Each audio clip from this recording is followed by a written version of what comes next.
Bien, bonjour, bienvenue à cette présentation du BTS Système numérique informatique et réseau du lycée Gabriel Touchard. Pardon.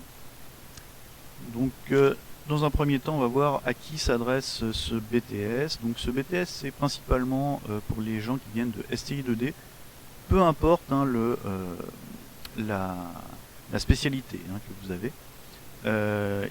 Nous prenons n'importe quelle spécialité puisque en informatique nous commençons à zéro, donc il n'y a pas besoin de prérequis. Donc du coup c'est accessible à tout le monde, même si vous avez pris une option qui n'est pas l'option SI. Nous accueillons également des gens qui viennent de bac général avec une option scientifique. Alors pourquoi une option scientifique?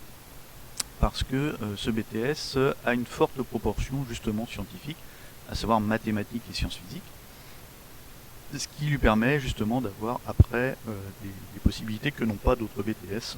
On va voir ça un petit peu plus tard. Nous accueillons également quelques gens venant de bac professionnel, la plupart venant de Seine. Là par contre c'est la même chose, hein, il faut un très bon niveau au niveau scientifique puisque le niveau exigé au niveau du BTS est très haut. Donc il faut avoir des très bons résultats et du coup ça handicape souvent les gens qui viennent de bac professionnel. Et puis d'autres formations, hein, donc pas forcément celle-ci, mais selon motivation. Alors après effectivement, si on ne vient pas de ces différentes spécialités, il faut une très grande motivation puisque vous aurez beaucoup de choses à rattraper, et notamment en sciences. Donc la première année se répartit, on va dire, en quatre grands axes. Donc le premier qui va, on va dire, de septembre jusqu'à fin janvier, où on va vous donner toutes les bases, hein, donc c'est l'initiation à la programmation web, ça va être tout ce qui va être algorithmique et langage C, donc ça prend vraiment pas mal de temps, hein, ça prend vraiment de fin septembre jusqu'à fin janvier. On verra également les différentes bases du réseau, comment ça marche. Ensuite, donc fin janvier jusqu'à à peu près mi-mars, vous allez avoir une initiation à la programmation orientée objet, donc soit en Java, soit en C++, hein, ça dépend des années. Et vous avancerez un petit peu sur le réseau, vous ferez des choses un peu plus compliquées. Enfin, entre mi-mars et puis mi-mai, là on va faire tout ce qui va être programmation web avancée, donc le web dynamique avec les bases de données, les langages qui vont bien derrière.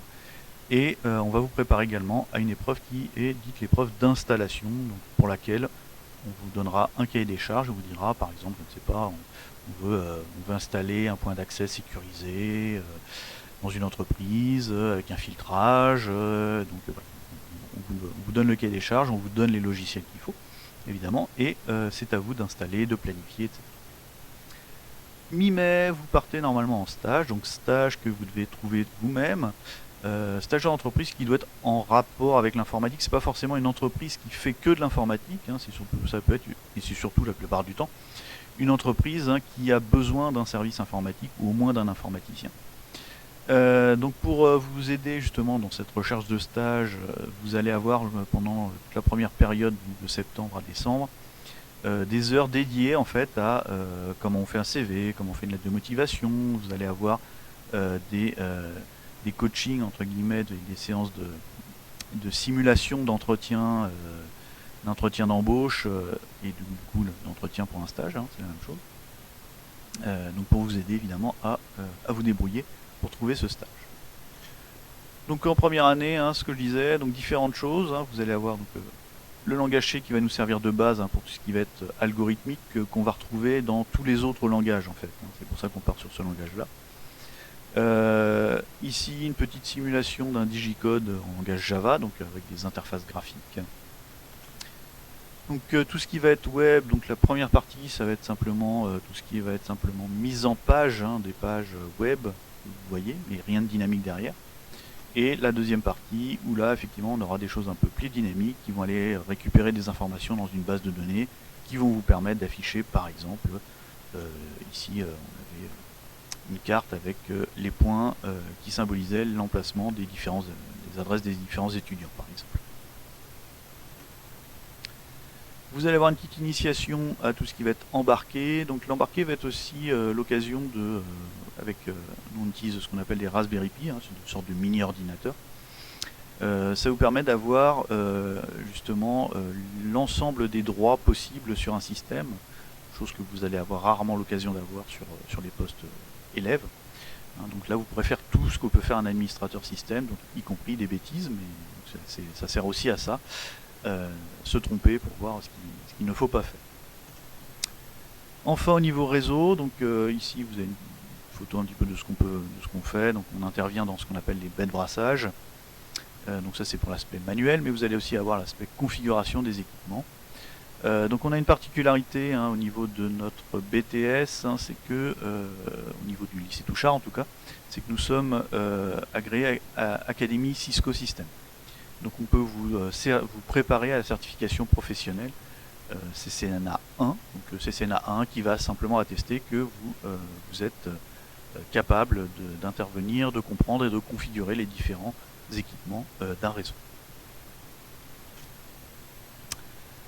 Donc vous faites votre stage en fin de première année, on a dit. Donc à l'issue du stage, vous allez avoir un petit rapport à faire, évidemment.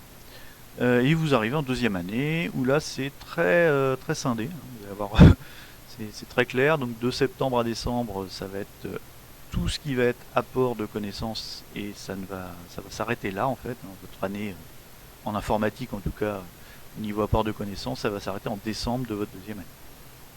Donc autant en première année, on vous a appris à faire des programmes qui tournent sur un ordinateur, autant en deuxième année, on va vous apprendre à faire des programmes qui vont communiquer, donc soit avec d'autres programmes à distance, soit avec d'autres systèmes qui vont par exemple comporter des capteurs. Donc on va voir comment on fait pour faire donc ce qu'on appelle la programmation répartie et événementielle. Donc là, ça va être vraiment tout ce qu'on fait en deuxième année. Donc c'est un gros morceau malgré tout, même si ça prend pas beaucoup de place à décrire, ça prend beaucoup d'heures à comprendre et à faire. En parallèle, donc comme en première année, vous allez avoir une épreuve sur un système. Donc en première année, c'était l'installation du système. En deuxième année, ça va être le dépannage d'un système. Donc on va vous préparer, on va vous montrer le fonctionnement du système. Vous en aurez deux en fait, que vous tirerez au sort après. Le fonctionnement de différents systèmes, on verra comment ça marche, etc. Et puis au mois de janvier, vous allez avoir l'épreuve de dépannage en elle-même sur l'un des deux systèmes que vous aurez étudié. Et on vous demandera, voilà, il y a un souci, vous déterminez c'est quoi le souci. Donc la démarche la notation se fait principalement sur la démarche de recherche et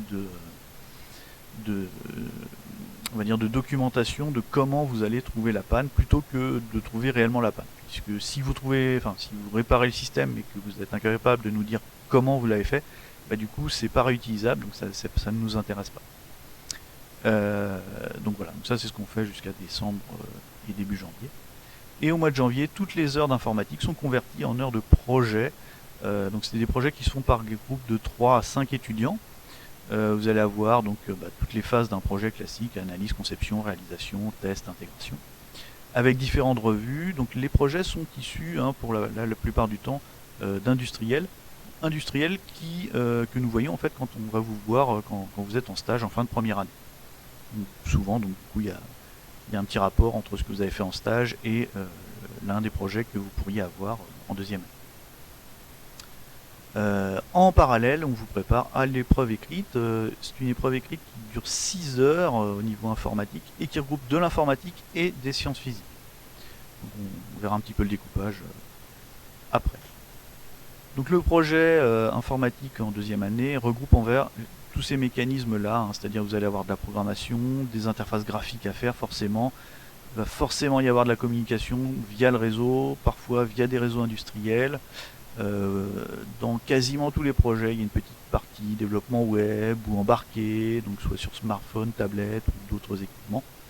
Mais il y a toujours l'aspect communication, c'est vraiment ce qui nous démarque d'autres BTS, enfin, de l'autre BTS, puisqu'il n'y en a qu'un seul qui fait de l'informatique. Donc l'autre BTS, c'est le BTS SEO, où effectivement ils font de l'informatique, mais ça n'est pas dans cette optique-là.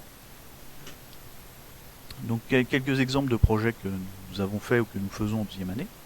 Donc là, c'était un projet de ballon sonde. Alors le ballon sonde, on va dire, était plutôt un prétexte. C'était la société ST Micro en fait qui voulait tester l'une de ces cartes qui était la carte de développement. Donc elle voulait tester et savoir surtout quels étaient éventuellement les problèmes lors du développement et l'outil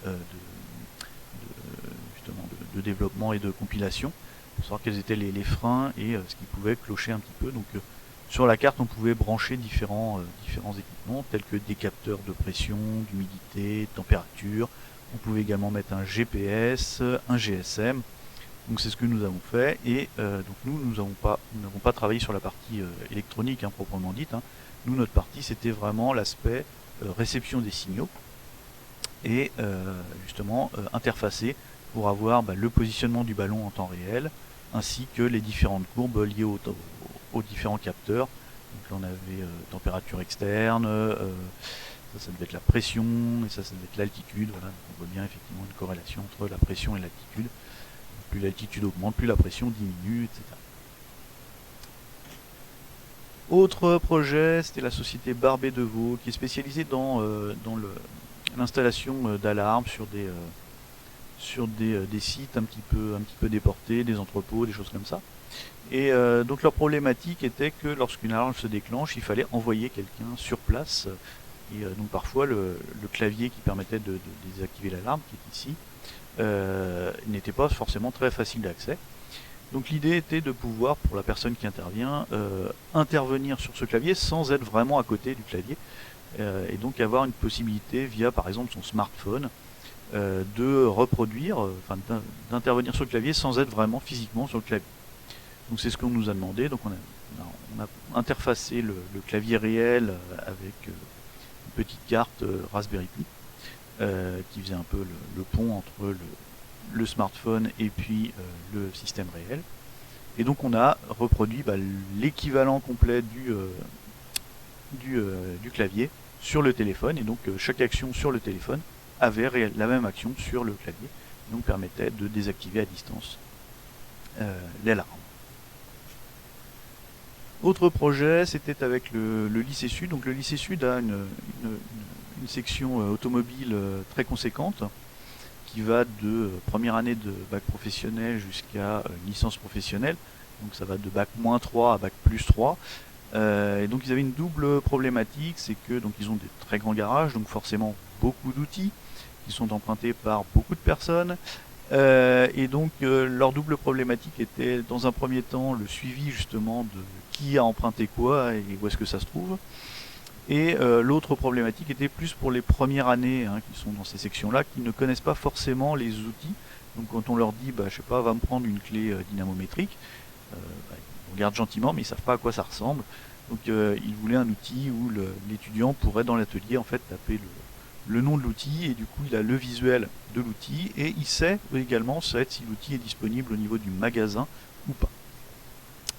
Et donc l'autre partie était justement la gestion de l'emprunt des outils. Donc la section possède un magasin avec justement quelqu'un qui est tout le temps là pour donner les outils. Et donc l'idée était de pouvoir faire un suivi. Donc l'idée que nous avons eue, c'est d'utiliser des codes barres, des QR codes plus exactement. Sachant que chaque étudiant possède une carte, eh bien on a également fait en sorte que chaque outil a une carte également. Donc quand quelqu'un veut emprunter, eh bien on a un lecteur de code barre. On scanne d'abord la carte de l'étudiant, puis la carte de l'outil qu'il veut emprunter, et du coup en fait on sait en temps réel qui a emprunté quoi, et à la fin de la séance on sait également qui l'a rendu ou pas. Donc avec ce système, a priori ils sont passés d'une quinzaine d'outils, une trentaine d'outils perdus par an à 1 ou 0 je crois l'année dernière. Donc ils étaient plutôt satisfaits du système. Dernier exemple, c'était un projet d'équilibreuse de turbines d'avion. Alors c'était pas forcément des turbines d'avion, mais c'était pour de la simulation. Donc l'idée était d'avoir, ça marche aussi pour vos roues de voiture par exemple, c'est d'équilibrer en fait pour éviter qu'on ait le moins de vibrations possible. Donc ici vous avez le schéma, donc vous avez un volant qui va tourner et qui est déséquilibré. Et donc nous on avait des capteurs d'effort qui déterminaient, enfin justement, qui permettaient d'afficher les courbes des efforts au niveau du volant. Et donc en fonction des courbes, on va placer différents poids sur le volant pour le rééquilibrer.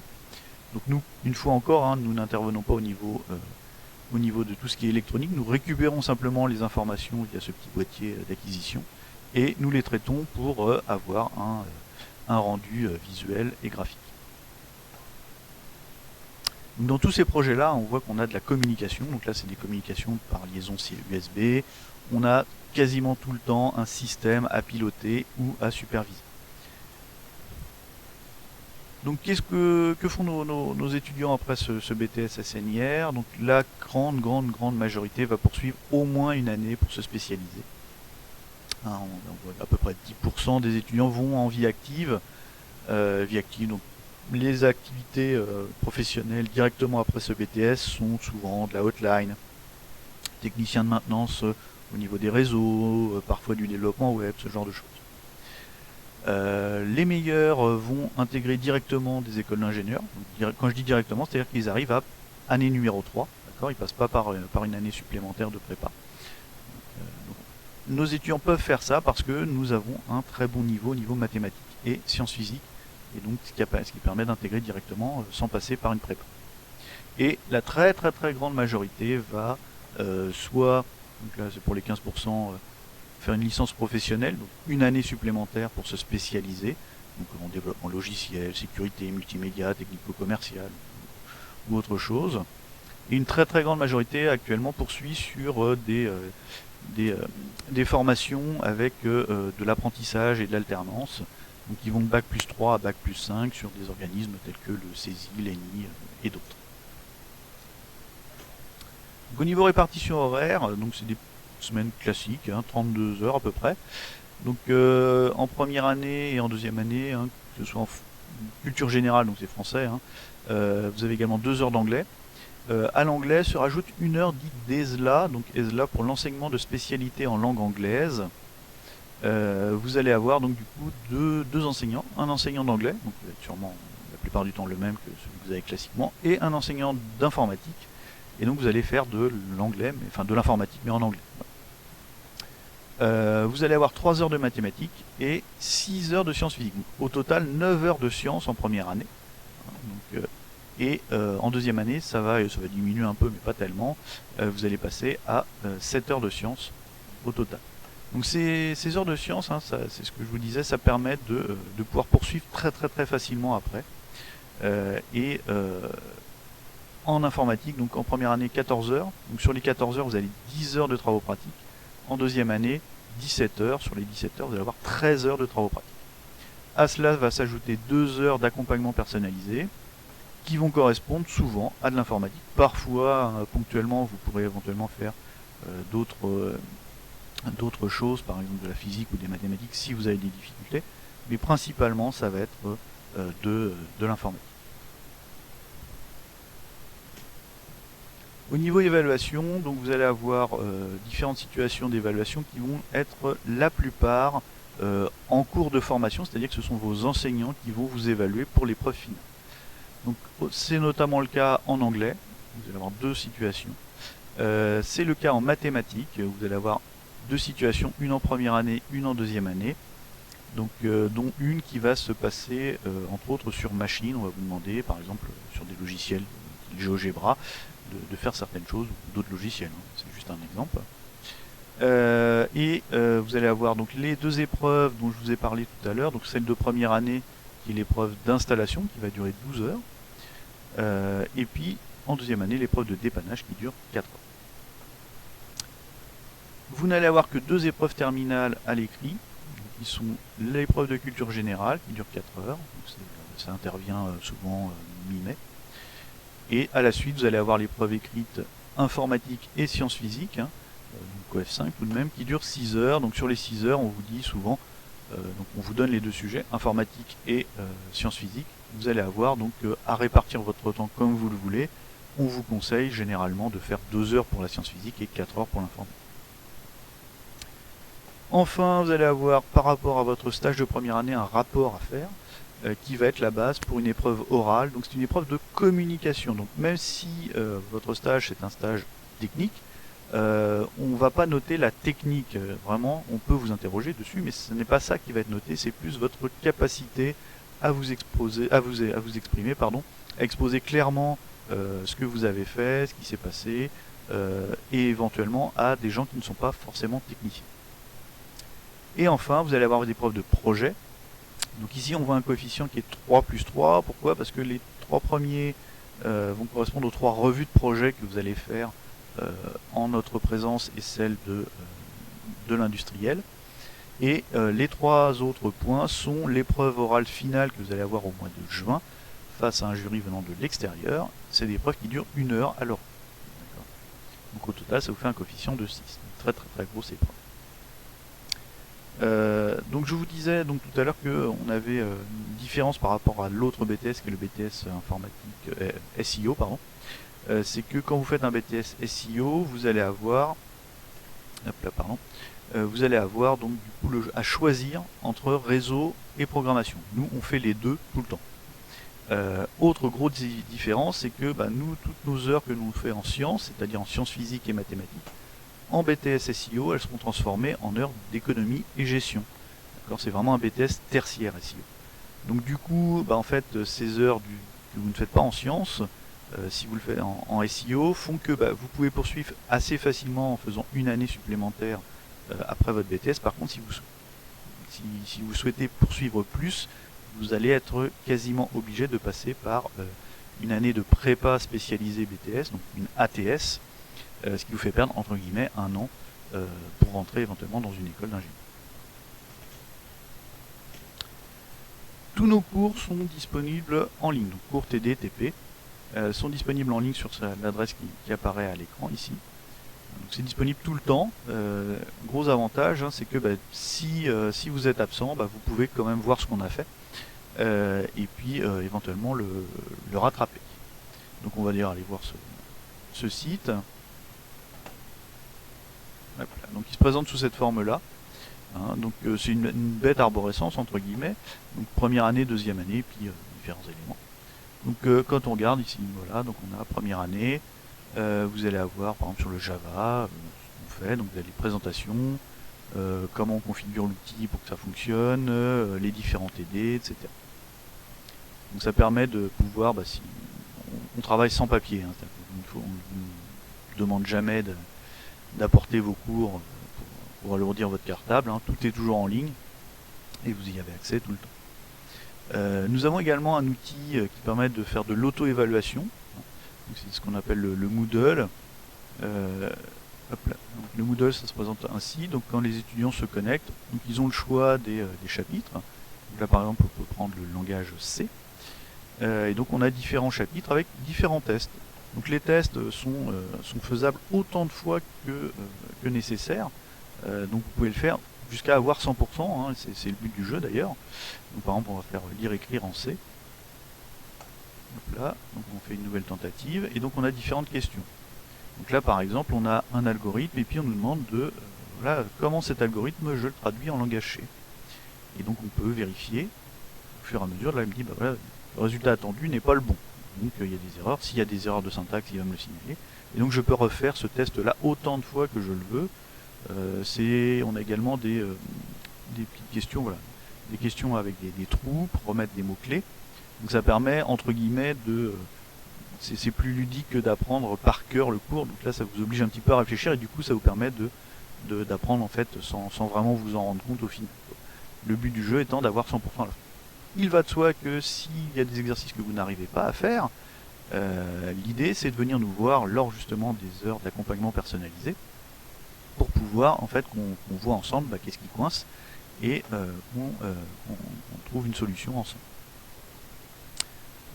Tous les logiciels que nous utilisons sont libres de droit, disponibles et gratuits, disponibles sous Windows, Linux ou Macintosh. Si malgré cela vous ne pouvez pas installer les logiciels sur votre ordinateur, on a la possibilité également ici par exemple de pouvoir avoir accès à des outils en ligne qui permettent de faire le développement logiciel. Donc là c'est pour le langage C, mais cet outil permet également de faire d'autres langages que nous voyons, Java, PHP, etc. Donc ça permet d'avoir un outil qui fonctionne malgré le fait que vous ne l'ayez pas installé sur votre ordinateur. On a également ici, si vous regardez sur le site, vous allez voir que sur le langage C, en fait, on a beaucoup de chapitres, donc du coup on a beaucoup d'exercices. Et du coup parfois vous êtes un petit peu perdu, donc on a mis au point un petit aide de progression sur lequel en fait vous allez avoir pour chacun des TD les questions, puis vous cochez j'ai fait, j'ai pas fait. D'accord, ça vous permet de voir où vous en êtes au niveau de la progression sur les différents exercices. Ça c'est sur notre réseau en ligne. Donc on va finir par une petite visite des locaux. Donc on a au niveau de la section, donc on va commencer par les salles de TP. Donc on a deux salles de TP. La première, hop,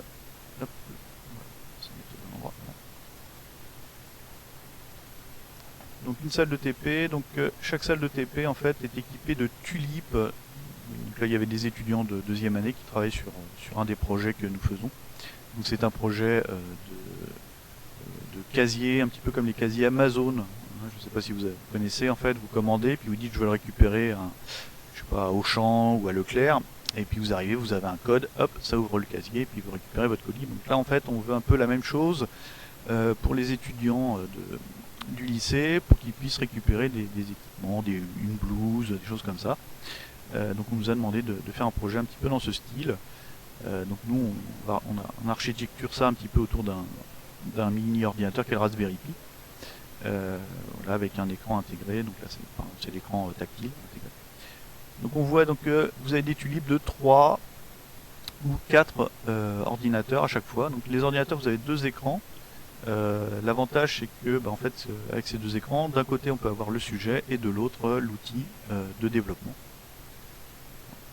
Là, on avait une étudiante qui développait une application pour son téléphone, pour un autre projet.